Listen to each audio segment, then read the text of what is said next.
I started to call it middle child syndrome, and it looks like this. If their favorite color is blue, then mine is probably yellow.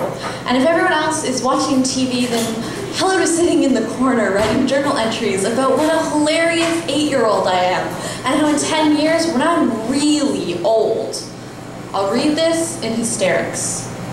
But at 18, I flipped through journals that were 97% blank pages, and my face was a grimace, and my apparent disdain for punctuation, and then a smirk at the exactitude of my self-importance.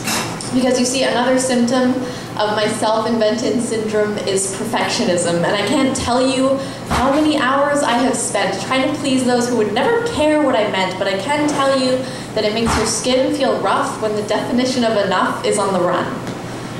And it ran through too many not finished yets until I sat on the floor with a toddler building wooden block towers that he proceeded to destroy. And we cackled the maniacal laughter of the slightly deranged each time, watching his tiny fists knock out my temporary cities. And maybe this isn't the purest of epiphanies, because after all, this kid was no more than 3, and in the end, I was being paid to hang out with him. But nonetheless, I've unlearned the feeling that everything needs to be earned, worked backwards from striving for the praise of anonymous faces to those self-satisfied journal entries. Thank God, or my mother actually, that I never went to school, because I would have been every variety of insufferable, but somehow I managed to only be a few. Like the kind of insufferable to constantly joke about middle child syndrome to a family that doesn't think it's quite as funny as I do.